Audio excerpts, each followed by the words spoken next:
अब ये हमारा उष्माक्षेपी तथा अउष्माशोषी अभिक्रिया हो गए हैं एक्सोथर्मिक एंड एंडोथर्मिक रिएक्शन।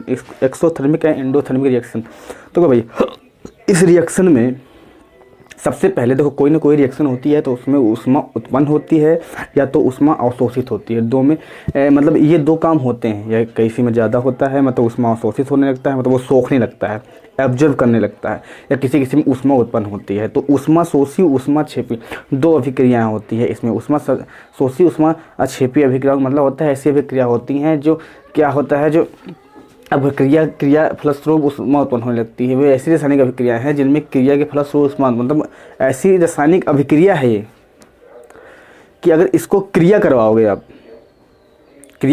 आप किसी भी चीज़ से, तो अब किसी भी चीज़ में कोई भी एलिमेंट कोई भी कंपाउंड आ सकते हैं, सबका कार्य और कार्यशील जो होते हैं, कार्य क्षमता जो होती है वो अलग अलग होती है सारे एलिमेंट्स के। तो वो उसको आपको सिलेक्ट करना पड़ेगा, उसको देखना पड़ेगा, अगर पढ़ना पड़ेगा कि क्या क्या लें तो किससे क्या बनेगा। ठीक है, तो इसमें जो है उष्माक्षेपी उष्माशोषी रिएक्शन जो हमारा है आपका उष्माक्षेपी अभिक्रिया जो है एंडोथर्मिक जो है रिएक्शन, इसमें आपको क्या होती है ऐसी अभिक्रिया जिसमें अभिक्रिया के फलस्वरूप ऊष्मा उत्पन्न होने लगती है। जैसे हमने CH4 मीथेन को लिया, मीथेन को हमने किसके साथ रिएक्शन कर दिया, ऑक्सीजन के साथ।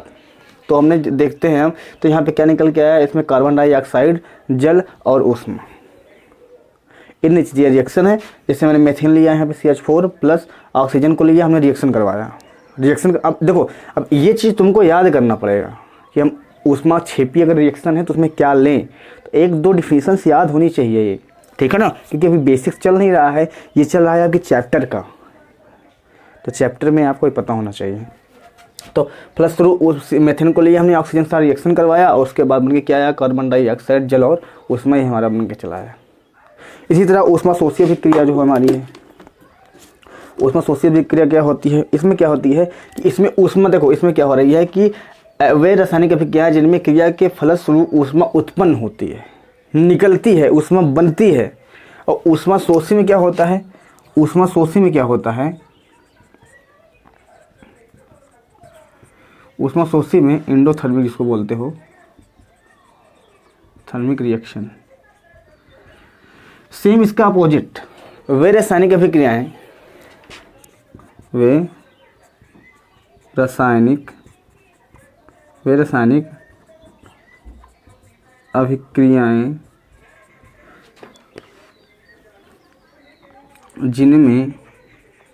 जिनमें क्रिया के फलस्वरूप ऊष्मा अवशोषित होती है। ऊष्मा इसमें उत्पन्न हो रही थी ना, इसमें अवशोषित होती है, अवशोषित होती है, उसे ऊष्माशोषी अभिक्रिया कहते हैं, कुछ इस तरह से। ठीक है, दिखाई दे रहा है। तो राइटिंग थोड़ा सा गड़बड़ है, अगर गड़बड़ हो तो उसमें इसके लिए माफ़ी चाहेंगे।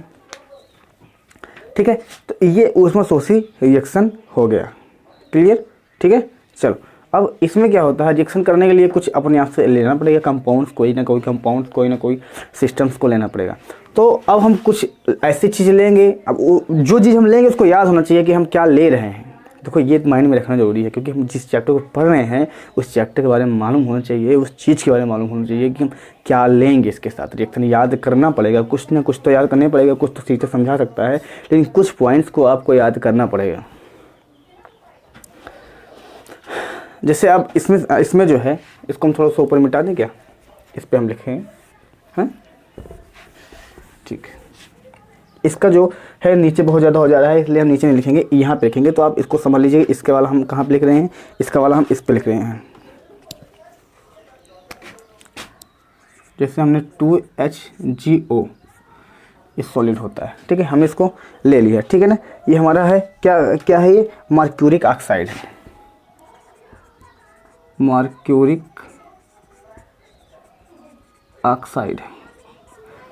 ऑक्साइड जो होता है वो क्या होता है, हमारा ठोस होता है। प्लस ऊष्मा के साथ इसको रिएक्शन करवा दिए हम, किसके साथ रिएक्शन करवाया, ऊष्मा के साथ रिएक्शन करवा दिया। देखिए अब इसमें हमने क्या लिया, मर्क्यूरिक ऑक्साइड लिया, और मर्क्यूरी याद रखो आप, मर्क्यूरिक ऑक्साइड है ये यहाँ पे। हमने इसके साथ रिएक्शन करवाई, क्या बना, इसमें बनेगा mercury plus oxygen, mercury plus oxygen. तो यहाँ पे क्या बचेगा 2Hg, ये होता है मरकरी का, प्लस ऑक्सीजन क्या बनेगा O2। अब इतना आप जानते होगे कि ये क्या है, हमारा गैस है, क्या है, गैस है, ठीक है ना, ठीक। और ये हमारा लिक्विड होता है, मर्क्यूरिक लिक्विड होता है इस तरह से। तो कुछ चीज़ें याद करनी पड़ती हैं, वो उस वक्त सोसी हो या ऊष्माक्षेपी हो, उसके रिएक्शंस को हमको कुछ चीज़ें याद करनी पड़ती है, इसको कोई बताने नहीं आता यहाँ पे, ठीक है ना। चलो, अगर समझ में आ गया हो तो उसके लिए बहुत बहुत थैंक यू। ये ऊष्माशोषी। अब बचा क्या आपका, अब देखो बचा आपका क्या है, रेडॉक्स बचा है, ऑक्सीकरण तथा अपचयन बचा है, रिएक्शन ऑक्सीकरण और अपचयन बचा है, अभी क्या बचे हैं, और ऑक्सीकरण तथा अपचायक। उसके बाद इस चैप्टर खत्म हो जाएगा। कुछ चीज़ें हैं जो हम आपको फिर धीरे धीरे इसमें के कुछ नोट्स हैं, कुछ पॉइंट्स हैं, उसको बताते चलेंगे। हाँ, और जिनको नोट्स चाहिए, जिनको हाथ से लिखी हुई नोट्स चाहिए, वो हमको आप बताइए, तो हम आपको सीधा प्रोवाइड करवा देंगे, आप सीधा डाउनलोड कर लीजिएगा उसको, ठीक है। बहुत शॉर्टकट में, बहुत लंबे कट में नहीं, बहुत शॉर्टकट में हम इसको बताएंगे, ठीक है ना। Okay, thank you.